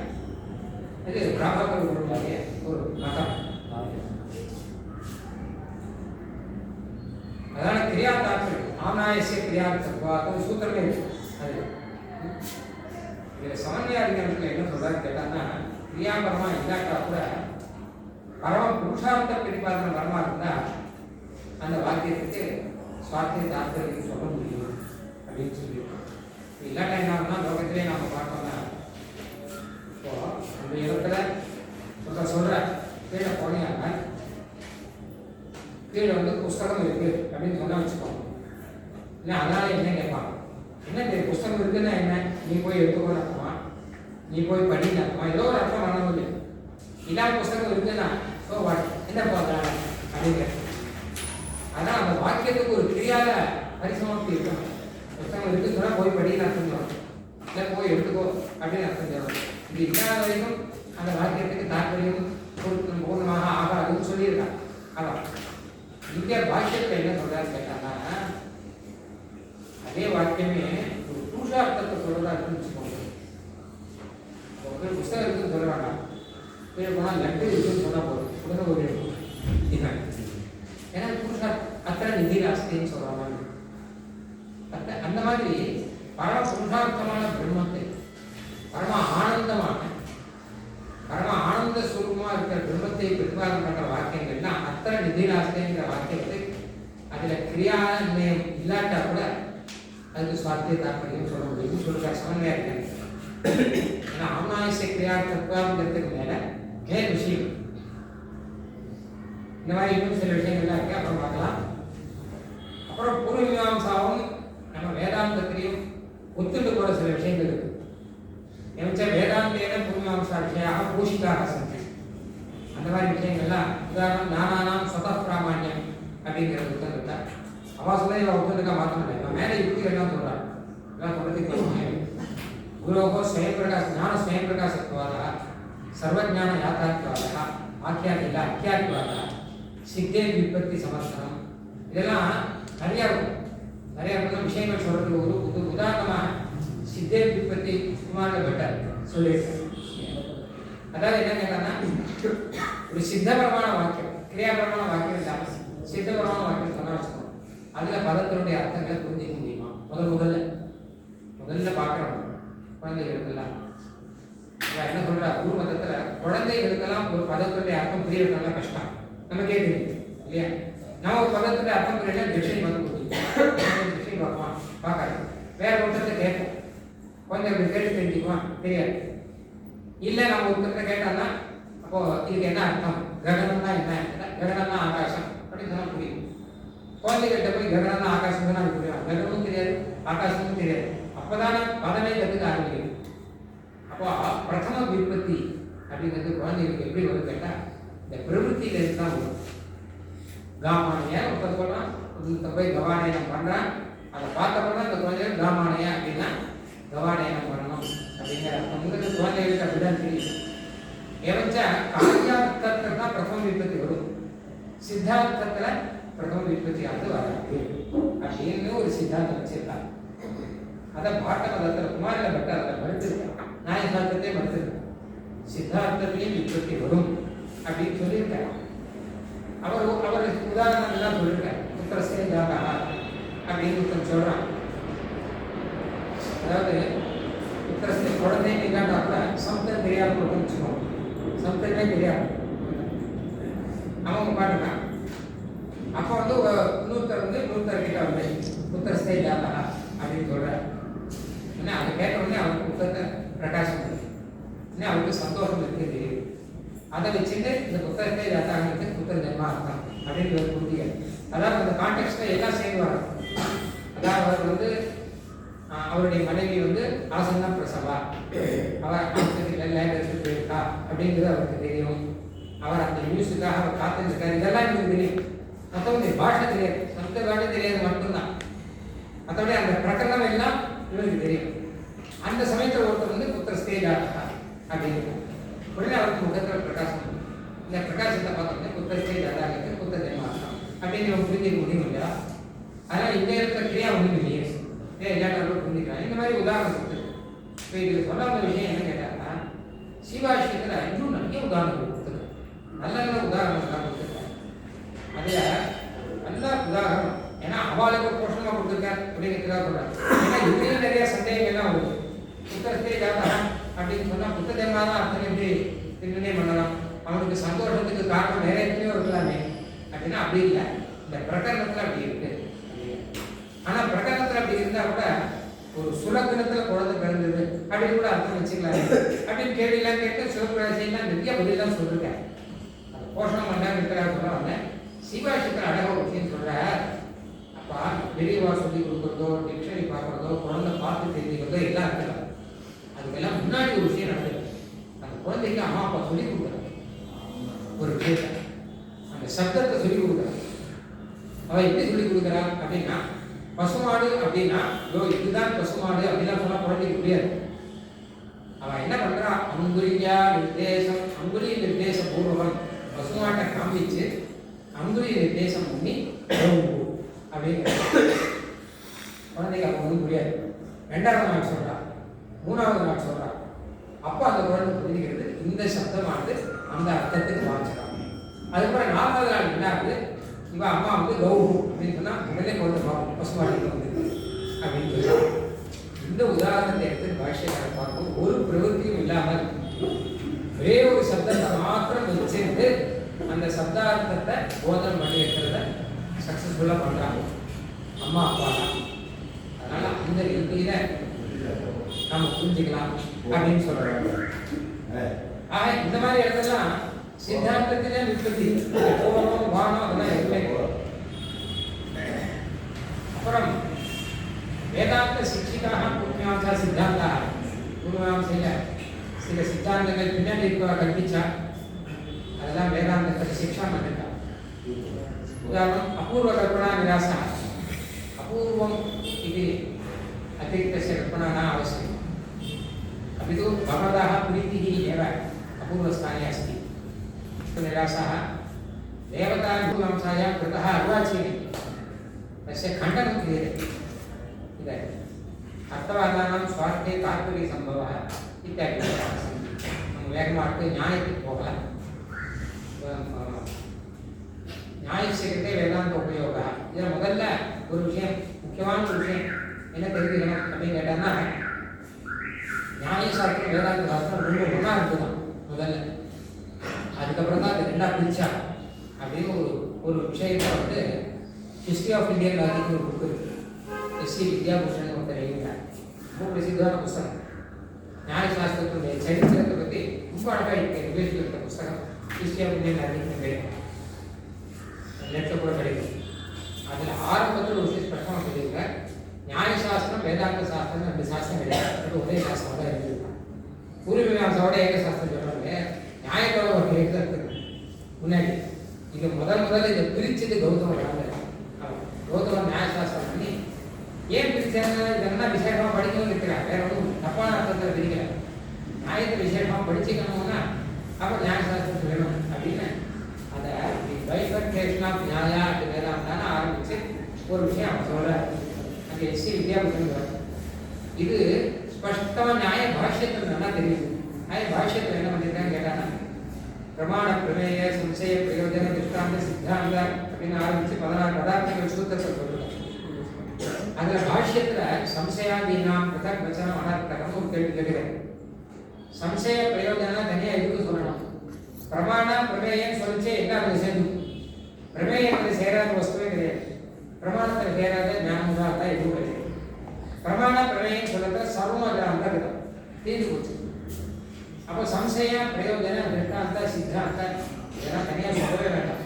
அவை தர்க்க நிர்ணய வாத ஜன்ம விகர்த்தா கேத்வா பாச இதெல்லாம் இதுக்காக சொல்லவே வேண்டாமே அப்படின்னு ஒரு கேள்வி கேட்குங்க. நியாய பாஷை கேள்வி கேட்டால் அவரே பதில் சொல்ற, அப்படி இல்லை அத்தியாத்ம வித்யா மாத்திரம் விமர்சா தனியாக சொல்லாட்டா அப்புறம் வேதாந்தம் தான் இது. வேதாந்தத்துக்கு இதுக்கு என்ன வித்தியாசம்? ஏன்னா வேதாந்தத்துலாம் பிரமேயம் சொல்றாங்க, வேதாந்தத்துலாம் பிரமாணம் சொல்றாங்க. பிரமாணம் பிரமேயம் சேதனா சேதன விசிஷ்டம் பிரமேயம் சொல்லி பிரமேயம் சொல்றான், ஜெகத் சிருஷ்டியெல்லாம் சொல்லிட்டு இருக்கான், பிரமாணங்கள் சொல்லிட்டு இருக்கான். அப்போ நியாய சாஸ்திரத்துக்கு தனியாக சம்சயம் கேத்வாபாசம் பஞ்சாவயவம் வாதம் இதெல்லாம் சொல்லாட்டானா இதுவும் வேதாந்தம் ஒன்றுதான் அப்படின்னு ஆகிடும். அதனால நான் தனியாக கொண்டு வரேன் அப்படின்னு சொல்றேன். பிரமாணாதீனாம் பிருதக் கச்சனம் அந்தரேன அத்தியாத்ம வித்யா மாத்திரம் நியம் சியாத் அப்படின்னு நியாய பாஷ்யத்தில் சொல்லிட்டு प्रमाणादि संशयादीनां पृथक् वचनम् अन्तरेण अध्यात्म विद्या मात्रम् इयं स्यात् அப்படின்னு சொல்லிட்டு அதனால இதுக்கு முதல்ல ஒன்றா இருக்கு. உண்மையில பார்த்தா வேதாந்தம் தெரிஞ்சுக்கணும்னா தர்க்கம் என்ன முடியும்? எஸ் தர்க்கேன அனுகம் தத்தே ச தர்மம் வேதனேதரா அப்படின்னா தர்க்கம் வேணும். தர்க்கம் இருந்தால் தான் வேதாந்தம் முடியும். மாதிரி வேதாந்தம் இருந்தால் தான் தர்க்கத்துக்கு உபயோகம். இல்லாட்டா வெறும் தர்க்கத்தை வச்சு என்ன பண்ணுறது? ஏன் வேதாந்த விஷயத்தை தானே தர்க்கத்தினாலே நம்ம ஆரோடனம் பண்ணணும் இல்லையா? ஆனால் சுவாமி தேசியன் என்ன பண்ணுறாங்கன்னா நியாயபுருஷத்தில் பரஸ்பர உபயோகாது சிம்மவன புத்தி நியாயா அப்படின்னு சொல்லியிருக்கேன். இந்த வேதமும் வேதாந்தமும் நியாயமும் எப்படி இருக்குன்னு கேட்டாங்கன்னா பரஸ்பரம் இதான் வேதாந்தம் நியாயத்தை ரட்சிக்கும், நியாயம் வேதாந்தத்தை ரட்சிக்கும். இது சிம்மவன புத்தி நியாயம். சிம்மம் வனத்தை ரட்சிக்கும், வனம் சிம்மத்தை ரட்சிக்கும் அப்படின்னு சொல்லி வனம் சிம்மத்தை எப்படி ரட்சிக்கணும்னா இந்த வனத்தை விட்டுட்டு சிங்கம் வெளியில வந்து வச்சுக்கோங்க வேட்டையாடிடும். ராஜாக்கள்லாம் போக மாட்டா அந்த காலத்தில் வேட்டையாடுறது சிம்மம் வந்தால் உடனே போகணும். இப்போ நமக்கே தெரியும் மிருகங்கள் அத்துமீறி நுழைவு அப்படின்னு கோயம்புத்தூர் பக்கம்லாம் போகணும். வனத்தை தாண்டி அத்துமீறி மிருகங்கள்லாம் உள்ள வந்து அப்போ வனத்தில் இருந்தால் தான் சிம்மம் பாதுகாப்பாக இருக்கும். வெளியில் வந்து சிம்மத்தை கொண்டு வரும். அந்த மாதிரி வனம் வந்து சிம்மத்தினால தான் பாதுகாப்பாக இருக்கு. ஏன்னா சிம்மம் வனத்துக்கு ராஜா, சிங்கம் தானே ராஜா. மனுஷன் உள்ள போய் குடும்பம் நடத்த முடியும் வனத்துக்குள்ள. என்ன சிங்கம் இருக்க விட ஐயோ அந்த சிங்கம் புரிதா இருக்கும், நம்மளால கிட்ட போக முடியாது. ஏன்னா மனுஷன் வேணா வனத்தை ஒழிச்சுடுவான் அவ்வளவு தானே. அப்போ வனம் பாதுகாப்பாக இருக்கிறதுக்கு காரணம் சிங்கம் புலியெல்லாம் இருக்கிறவங்க தான் வனம் பாதுகாப்பாக இருக்கு.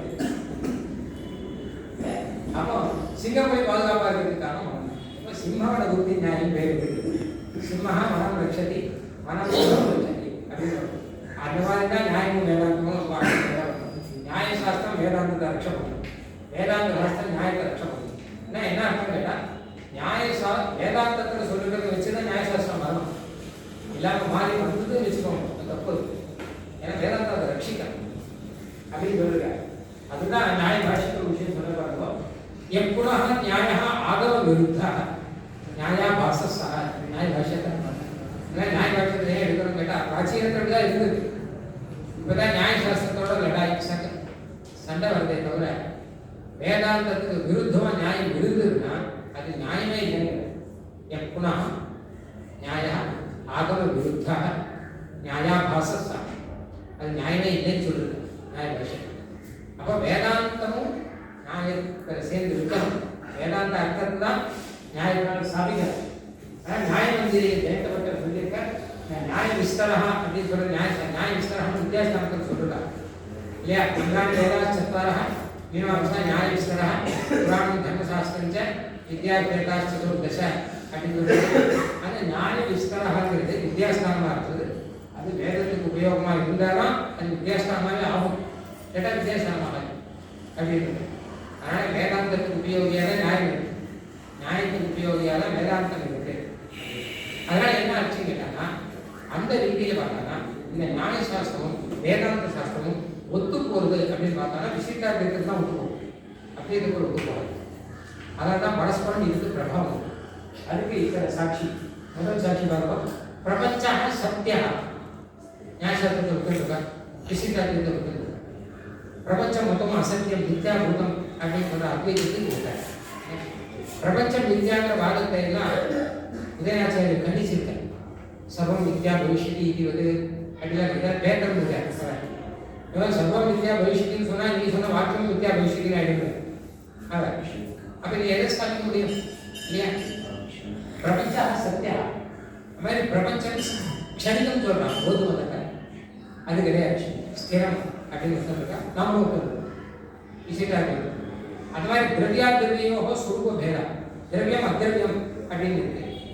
திரவியத்துக்கும் அத்திரவியத்துக்கும் பேதமா அபேதமா அப்படிலாம் கேட்க அபேதம் ஒரு பட்சம் இருக்கு, வைபாஷிக பட்சம். பேதா பேதம் ஒரு பட்சம் இருக்கு, மீமாம்சை பட்சம். அதுதான் அத்வைதம் இருக்குங்க. திரவியத்துக்கும் அத்திரவியத்துக்கும் பேதமும் இருக்கு, அபேதமும் இருக்கு. பேதா பேதம் ஸ்வரூபேன பேதா ஏவ அஸ்தி அப்படிங்கிறது தான் நியாய சித்தாந்தம். நம்ம சித்தாந்தம் கூட விசிஷ்டமா இருக்குங்கிறது வேற. அத்திரவிய விசிஷ்ட அத்திரவியங்கிறது திரவியத்தில் தான் இருக்கும், தனியாக இருக்காது. அத்திரவியங்க ரூபரசாதிகள்லாம் ரூபரசா எந்த ஸ்பர்சங்கள்லாம் திரவியத்தில் தான் இருக்கும், தனியாக இருக்காது. ஆனால் அது வேற, சொரூபத்தில் ரெண்டும் வேற வேற தான் அப்படிங்கிறது உட்காந்து இது வந்து நியாயத்தில் இருக்க விசிட்டா தேர்தல் இருக்கு. அதனால விசிட்டா தேர்தல் என்ன பிரமாணம் சொன்னாலும் நியாயத்துக்கு ஒத்தி போகும். அந்த மாதிரி இருக்குது. அது மாதிரி தர்மி வேதா தர்மமும் தர்மியும் தொடர்பு. உதாரணம் ஜாதி व्यक्ति வச்சுக்கோங்க. கோத்ரம் கோ இன்னும் ஒன்னா வேறையா அப்படின்னா ஜாதி व्यक्तिக்கு வேதா வேதம் சொல்லிருக்கா பாஸ்கரம் தப்பேன். வேதா வேதம் சொல்லியிருக்கா அத்வைதத்தை அதெல்லாம் கிடையாது. ஒன்று ரெண்டுக்கும் வேதம் தான். சுரூபத்தில் வேதம் விசிஷ்ட விஷயன அவேதம் அப்படின்னு வரும். அப்புறம் சர்வ பதார்த்தா சவிசேஷாக ஏதா நியாயத்தில் சவிசேஷம் இல்லாமல் ஒரு பதார்த்தம் கிடையாது. எது ஆனாலும் அது ஒரு தர்மம் இருக்கும். தர்மம் இருந்தால் அது தர்மம். உதாரணம் விசேஷாக சொல்லுவோம் வச்சுக்கோங்க. பரமானந்த விசேஷம் இருக்கணும். அதுக்கு தர்மி ஏன் ஜீவா ஞாதா கர்த்தா போக்தா அநேகா ஜீவா இதெல்லாம் நியாயசாஸ்திரத்துக்கு விசேஷம். இதில் நியாயத்தில் சித்தாந்தத்தில் ஒத்துக்கலன்னு இருப்பான். ஜீவாத்மாவை ஞாதா கர்த்தா போக்தான்னு சம்சயம் கிடையாது. ஜெகத் ஸ்ரஷ்டா ஈஸ்வரா ஏகா சர்வஜ்ஞா அப்படின்னு ஒத்துருக்காங்க நியாயம். அதுவும் பல பிரதானமான சித்தாந்தங்கள் நியாயத்திலையும் சித்தாந்தத்திலையும் ஒன்னா ஒத்துருக்க அப்படின்னா என்ன கேட்டாங்கன்னா ரெண்டு பேரும் பரஸ்பரம் உபகாரம் பண்றதாக ஆகும். இதுல குறிப்பா முக்கியமான விஷயம் விசிஷ்டாத்வைதத்துல இருக்கிற பிரதான சித்தாந்தங்கள் நியாயத்தை ஒத்துருக்காங்கிறதுக்கு ஒரு 4 உதாரணம் சொல்றேன். இது உதயநாச்சாரியர் குசுமாஞ்சலியை சொல்லிருக்கேன். எவ்வளவு தூரம் அவர் 10ஆம் நூற்றாண்டு வந்தார், எவ்வளவு தூரம் இறங்கி வந்துடுறாங்க. சர்வாவேச நிபந்தனா சர்வதாதாத்மிய விவகாரம் வச்சான். அதாவது வேதத்தில் தத்துவமசி அப்படின்னும் சர்வம் கருஷம் அப்படின்னும் பிரபஞ்சம் ஒன்றும் சொல்லியிருக்கேன். இது எப்படி வரும்னு கேள்வி வரும். அதுக்கு அவர் என்ன பதில் சொல்றாருன்னா, அந்த பிரபஞ்சத்துக்குள்ள பிரம்மம் ஆவேசம் அந்தரியாமையா போய் அதனால ஒன்றும் சொல்லியிருக்குங்கிறார். சர்வ தாதாத்மிய விவகாரம் சர்வம் கல்விதம் பிரம்மா அப்படின்னு சொன்னது சர்வத்திர அந்தரியாமையா பிரம்மா அஸ்தி இதுக்கு தான் சர்வம் கல்விதம் பிரம்மா அப்படின்னு நியாயத்தில் நம்மளுடைய சரீர சரி பாவம் அந்த அந்தரியாம பாவத்தை நிச்சயத்து தாதாத்மியத்தை நிர்வாகம் பண்ணிருக்காங்க. அத்வைதத்தில் அது இல்லாமல் சொருபைத்தியமோ இல்லை பாதார்த்தம் சாமானியம் அப்படின்னு ஏதோ சொல்றாங்க. அது கிடையாது. உதயநாச்சாரியர் தான் நம்ம முதல்ல சொல்லிருக்கார். சர்வ தாதாத்மியம் சொன்னது சர்வத்திர பிரம்மா ஆவேசம் ஈஸ்வர ஆவேசம் இருக்கு அப்படின்னா சொல்லிருக்காரு. ரெண்டாவது விஷயம் பாருங்க, பரமாணுலாம் ஈஸ்வரனுக்கு சரீரம் ஆயுமே அப்படின்னு கேட்டால் ஆகட்டுமே சொல்லுங்க. கிம் புரந்த சரீரத்தம் இதை ஆபாத்தினே கேள்வி கேட்கிறேன். பரமாணுவை ஈஸ்வரன் பரமாணுவை கொண்டு பகவான் வந்து ஜெகத் சிருஷ்டிக்கிறான். அப்படியே தான் பரமாணு ஈஸ்வரனுடைய சரீரமா அப்படின்னு கேட்டான். திருநாம சரீரம்னு கேட்கிறார். இல்லை அவர் அந்த பிரதிஷ்டை நியமனம் பண்றாருன்னா அப்போ பரமாணு ஈஸ்வரனுடைய சரீரம் இருக்கட்டும், தப்பு கிடையாது அப்படிங்கிறார். அப்போ அந்த சரீர பாவத்தை ஒத்துந்து அவர் பரிகாரம் பண்ணிட்டார். மூணாவது விதிகி பக்துகோ அபிப்பிராயம் ஒரு விஷயம். அதாவது வித்தியர்த்த வார்த்தை இஷ்டதான அதில் விதி அதாவது கஜேகா புரியா விதி இதுக்கு என்ன அர்த்தம் கேட்டால் இது பக்தி அபிப்பிராய பிரவருத்தி அதோலிகா விருத்தாசருடைய காரியம் ஸ்லோகம். இது அப்படியே வந்து பேசிக்கிட்டு எடுத்திருக்காரு மாத்திரம் இல்லை. இது விதயச்ச வைதிகாக பெரிய கம்பீர மனோகாரியான ஆளுதான் சொல்லிருக்கேன். வேதத்திற்கு விதியெல்லாம் எம்பெருமானுடைய அபிப்பிராயம் தான் மொத்தமும் அப்படின்னு பகவத் அபிப்பிராயம் தானே. நம்ம அப்படிதான் சொல்றோம் ஸ்ரீ பகவதாஜ்யா சிவன் நாராயண பிரீத்திருத்தம் தானே சொல்றோம். அப்போ ஸ்ரீ பகவதாஜ்யா பகவானுடைய ஆஜ்யா தான் எல்லா விதியும் அப்படின்னு அவருடைய அபிப்பிராயம் தான் நம்ம சொல்லிட்டு இருக்கோம் இல்லையா. அது அப்படியே ஒத்துருக்க முடியாது. மீமாசையை மீமாசை ரோஷனியா பீஷணியச்ச அப்படிங்கிறோம். ஏன்னா மீமாசா சொல்றதெல்லாம் ஒத்துக்கிறோம். ஆனால் நிரீஸ்வரவாதம் மட்டும்தான் பிற்காலத்தில் வந்துடும். அதனால் அது பீஷணியம் சொல்லுவோம். அதை நம்ம அப்படியே மீமாசைங்க ரோஷனியா நிரீஸ்வரவாதம்னா பீஷணியான்னு இருக்கிறது. இதெல்லாம் பார்த்தோம்னா விதயநாச்சாரியர் சொல்லி போயிருக்கிறபடி மொத்தம் பார்த்தோம்னா விசிகா பைகன் ஒத்துருக்காங்க. விதயநாச்சாரியருக்கு முன்னாடியே நாகுமணியெல்லாம் வந்தாச்சு எப்போவே. என்ன அதனால அந்த சித்தாந்தத்தை ஒத்துட்டி சொல்லிருக்க அப்படின்னு தெரியுது. அதே சமயம் நியாயத்தில் அத்வைத சித்தாந்தத்தை வச்சுட்டு சில விஷயங்கள்லாம் பின்னாடி வச்சிருக்காங்க. அது பார்க்கும்போது நிர்விகல்பகம் அப்படின்னு ஒன்று சொல்லியிருக்காங்க. நெற்பிரகாரம் நிர்விகல்பகம் அப்படின்னு கோயில் அப்படி ஒரு ஞானமே கிடையவே வராது. நெற்பிரகாரமான ஞானமே வராது. முதல் நியாயத்திலையும் வராது. பின்ன நிர்விகல்பகம் ஒன்று சொல்றாங்க அப்படின்னு கேட்டால் நிர்விகல்பகத்தை முதல்ல சொன்னவர் ஆச்சரிய விஷ்ணன் பேர். அவர் அப்படி அவர் அந்த பாமதிக்காரன் பேர். அவர் தான் முதல்ல ஆரம்பிச்சவர். அதுக்கு முன்னாடி சூத்திரத்திலையும் பாஷ்யத்திலையும் நிர்விகல்பகம் கிடையாது.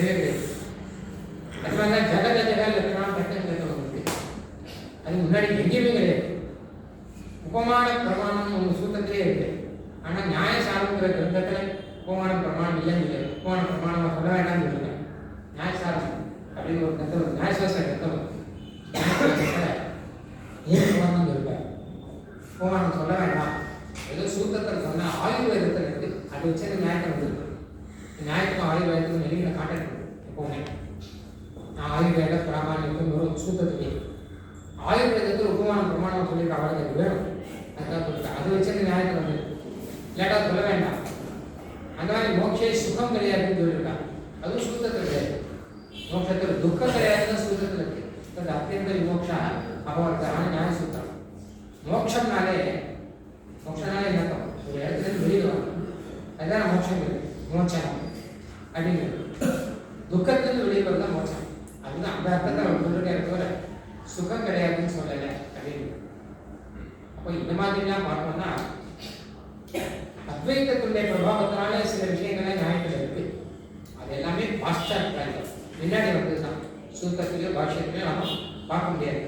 பின்னாடி நியாயசாஸ்திரத்தில் கிரந்தங்கள் பரவாயில்ல எல்லாரும் அப்படியே இருக்கு. அதனால் அது பண்ணியிருக்காங்க.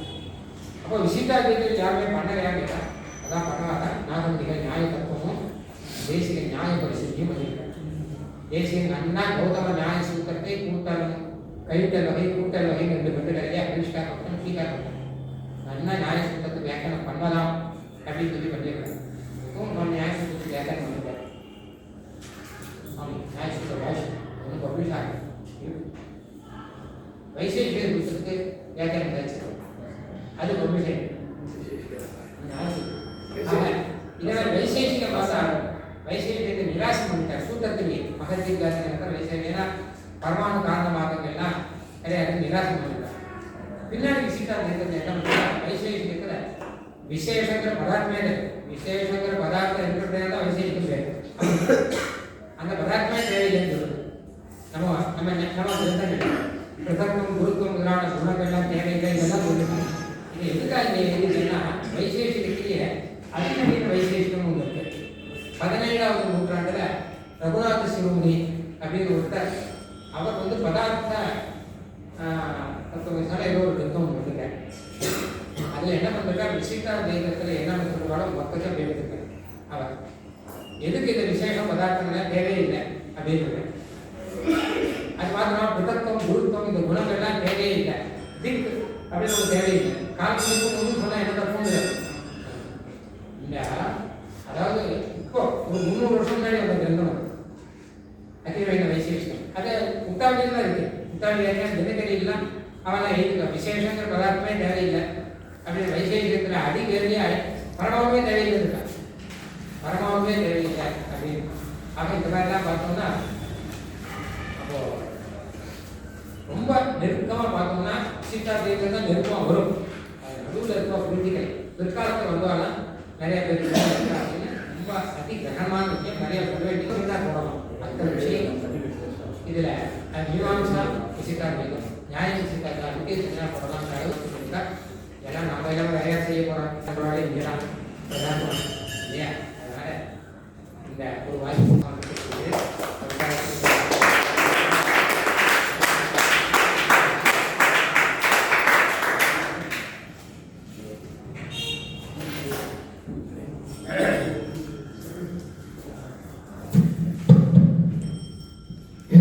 कालपर्यन्तम् अस्माकं प्रार्थनाम् अङ्गीकृत्य तत्र न्यायशास्त्रस्य एवम् अन्येषामपि शास्त्राणां विशिष्टाद्वैते कथं तस्य प्रयोगः इति विषयः आचार्यैः तदर्थं तेषां कृते धन्यवादान् समर्पयामः। सम्प्रति द्वितीयसत्रस्य आरम्भः क्षणद्वयाभ्यन्तरे आरभ्यते। तत्र प्रतीक्षमाणाः सन्ति। अतः सर्वे तत्र झटिति उपविशन्तु। सर्वे झटिति तत्र प्रतीक्षमाणाः